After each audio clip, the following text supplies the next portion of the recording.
My name is Sarah. I'm 20 years old. And in my family, my life is one long to-do list no one else reads. While my younger siblings laughed in the living room, my hands were in the sink.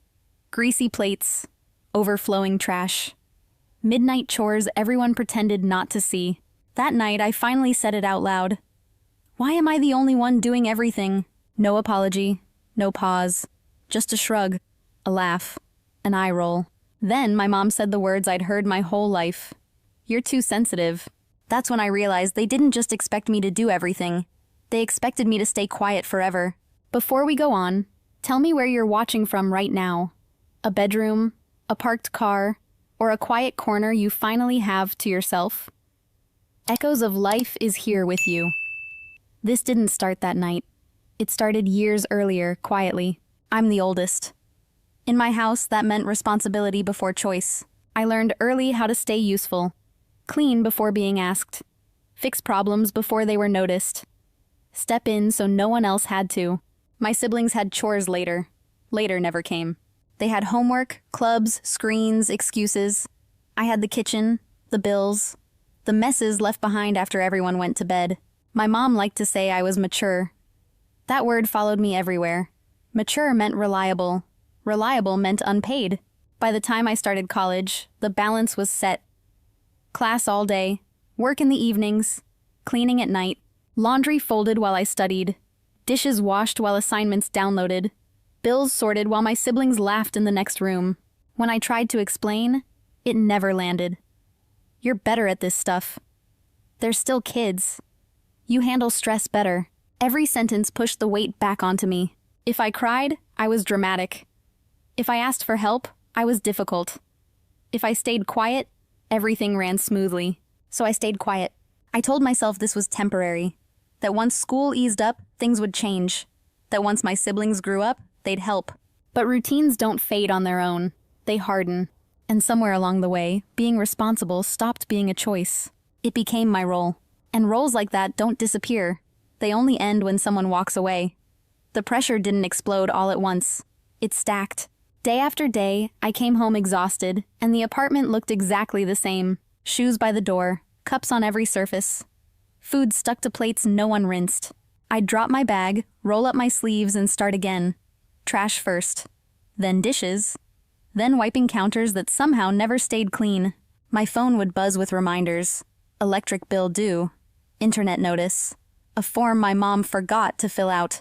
I handled it. I always did. Sometimes I'd catch my reflection in the microwave door. Tired eyes. Hair pulled back. A face that looked older than 20. From the living room, I'd hear laughter. A game blasting. Someone calling my name, not to help, but to ask where something was. Sarah, where's the charger? Sarah, do we have clean towels? Sarah, did you pay that thing? No one asked if I was okay. They asked if I'd already fixed it. I stopped sitting down when I got home. It felt pointless. If I rested, the mess waited. If I spoke up, I was starting something. So I stayed quiet and kept moving. I told myself this was what love looked like. Sacrifice. Patience. Holding things together so no one else had to. But late at night, when the apartment finally went quiet, my chest felt tight instead of calm. I'd lie in bed staring at the ceiling, thinking about how my siblings would grow up believing this was normal. That someone else always cleans. That someone else always pays attention. That someone else carries the weight. And that someone was me. I started tracking time without meaning to. How many hours I spent cleaning after everyone slept. How many mornings I woke up already tired. I realized something else then. No one was confused about what I did. They were comfortable. Comfortable knowing the trash would disappear. Comfortable knowing the bills were handled. Comfortable knowing I would absorb the stress so they didn't have to. And comfort like that doesn't change on its own. It survives because someone keeps paying the cost. The worst part wasn't the work. It was the way it disappeared. Clean floors were never noticed. Paid bills were never mentioned. Problems only existed when I didn't solve them fast enough. I started to realize something painful. If I kept going like this, they wouldn't thank me later. They wouldn't even remember. They would just expect it.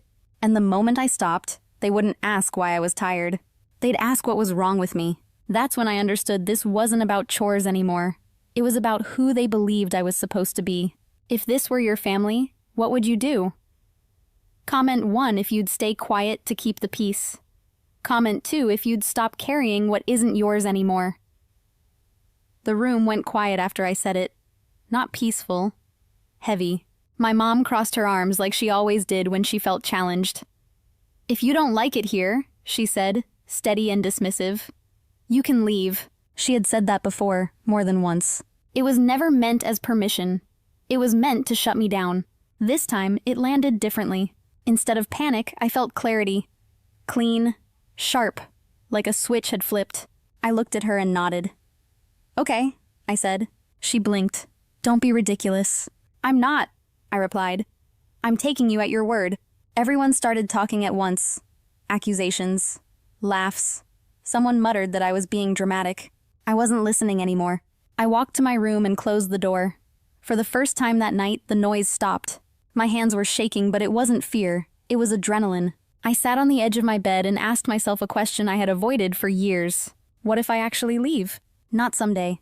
Not after things calm down. Now. I grabbed my phone and texted Mia from work, the one person who had watched me juggle school, shifts, and home. Can I ask you something insane? She answered in seconds. Always. What happened? I told her everything. The fight. The chart. The sentence that changed everything. I think I really want to go, I wrote. She didn't try to calm me down. She didn't tell me to be patient. She said one thing.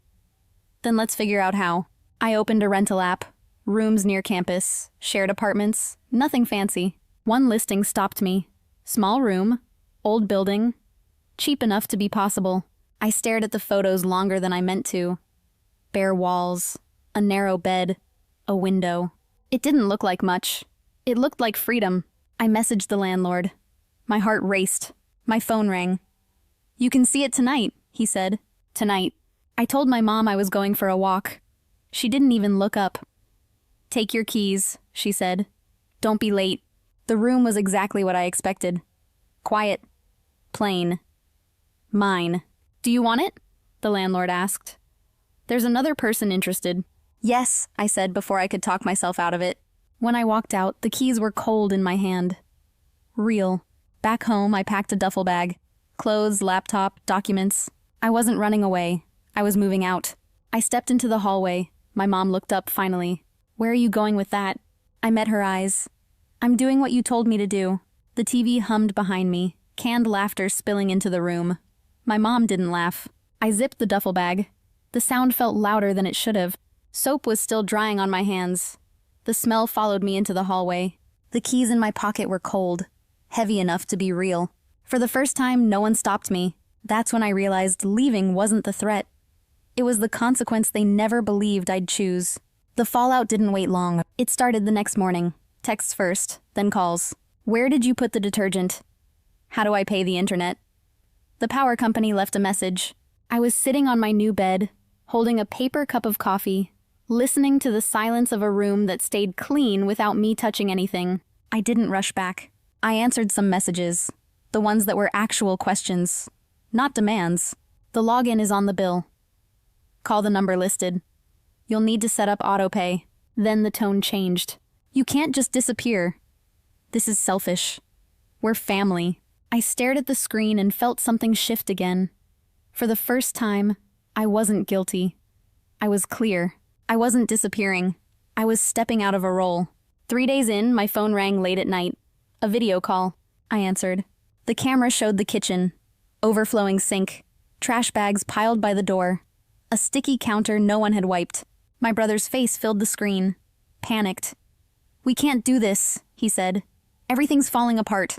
I almost laughed. Not because it was funny. Because it was familiar. That's what it always looked like, I said. You just never noticed because I fixed it. He rubbed his face. Just come back and help. No, I replied calmly. If I fix it again, nothing changes. My mom's voice cut in from off-screen. Sarah, stop this. You've made your point. This isn't a point, I said. This is my life. There was a pause. Long enough for the truth to settle. The next day, the messages slowed. Not kinder. More practical. How do you reset the router? How often do you clean the bathroom? Where's the landlord's number? I answered those. I didn't go over. I didn't organize. I didn't take control. I let them struggle. And something strange happened. They started learning. Not gracefully, not quietly. But for the first time, the weight wasn't invisible. Late fees appeared. Schedules slipped. The house stopped running on autopilot. They weren't angry because I left. They were angry because the work finally landed on them. I wasn't being cruel. I was being honest. I wasn't punishing them. I was refusing to keep paying the cost of their comfort. They didn't miss me. They missed what I did for them. The silence that followed felt different. Not empty. Earned. Days passed without emergency calls. Then weeks. My phone still buzzed sometimes, but not with panic, with questions. Real ones. How do you budget groceries? What's a normal cleaning schedule? Can you explain autopay again? I answered when I wanted to. Not because I had to. For the first time, my time belonged to me. My new room stayed clean without effort. One mug in the sink, one load of laundry. No one yelling my name from another room. I slept better, not longer, deeper. A month later, my mom showed up at my door. She looked tired. Different.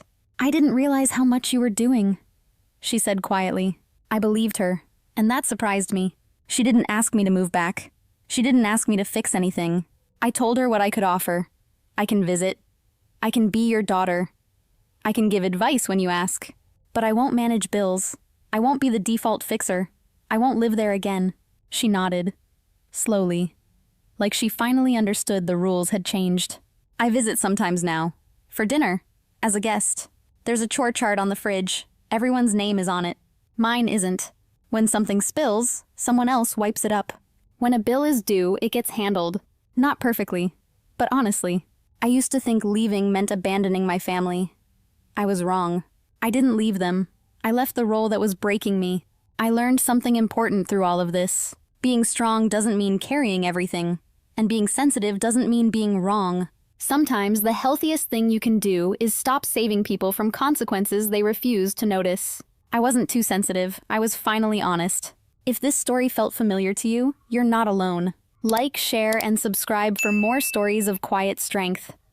This is Echoes of Life, and more stories are coming.